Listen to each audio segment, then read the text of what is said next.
এরপরের প্রশ্ন হলো, এখনকার সমাজে মৃত ব্যক্তি মারা গেলে 4 দিনে 40 দিন পর তার ওয়ারিসরা খানার আয়োজন করাটা বাধ্যতামূলক করে নিলে টাকা না থাকলেও ধার করে করতে হয়, এটা কি জায়েজ আছে কিনা? ভাই, এই মাসআলার উত্তর সবচেয়ে বেশি দিতে হয় বাংলাদেশের সবচেয়ে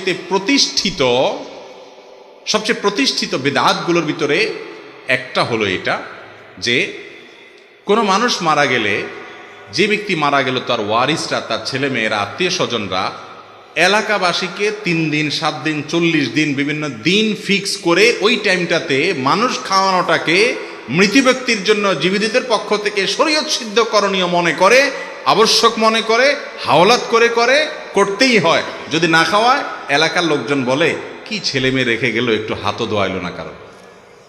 ঠিক না ঠিক?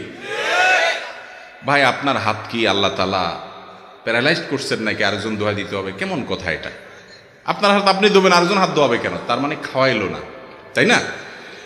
ভাইরা আমার, ইসলাম আমাদেরকে বলেছে কোনো মানুষ মারা গেলে, যে মারা গেল তার ওয়ারিসদেরকে এলাকাবাসী খাওয়াবে।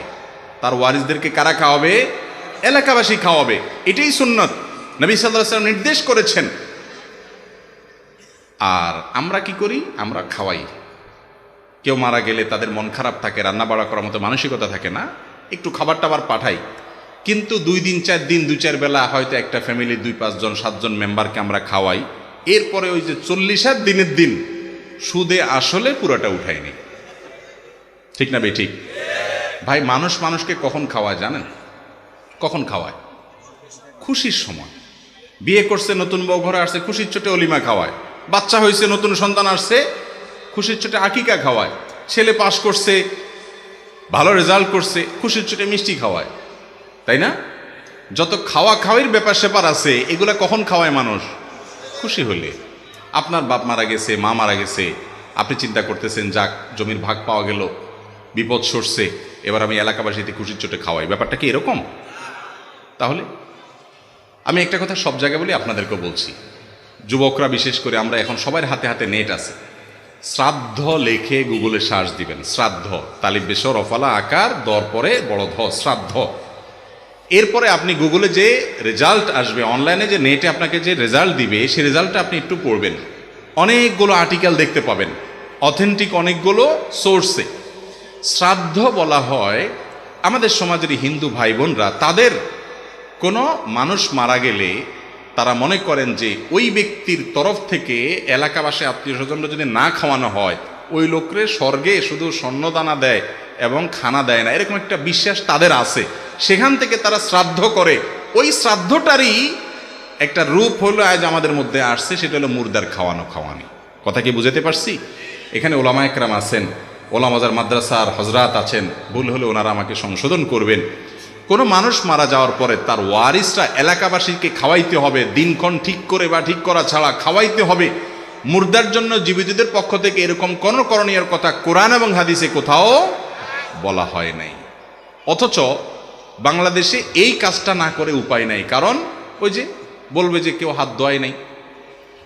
এটার জন্য হিম্মত করা দরকার। আপনার বাবা মারা গেছে, মা মারা গেছে, আপনি কি করবেন?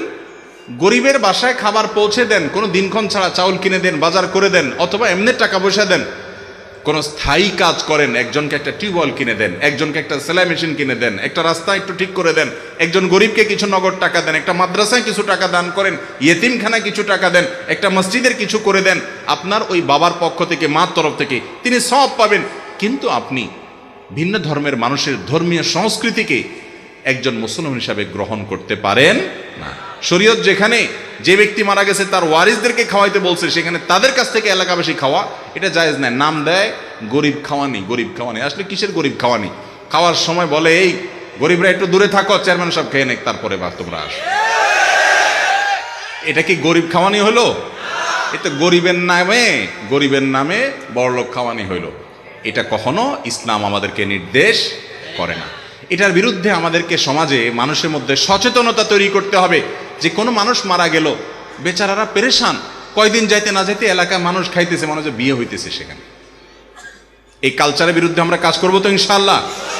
মানুষকে বুঝাইতে হবে যে এ ধরনের কোনো আনুষ্ঠানিকতা নয়। মুর্দার তরফ থেকে দান করবা, সাদাকা করবা, কোনো দিন নাই, ক্ষণ নাই, পরিমাণ নাই, যার যতটুকু তৌফিকে কুলায়। এটা সাধারণ সারা বছরই করবা, এটার জন্য কোনো টাইম লিমিটও নাই। আল্লাহ তাআলা আমাদেরকে বোঝার তৌফিক দান করুন। কোরআন এবং হাদিস অনুযায়ী না চলে মন গড়া কোনো ইবাদত করলে সওয়াবের পরিবর্তে আরো কি হতে পারে? গুনাহ হতে পারে।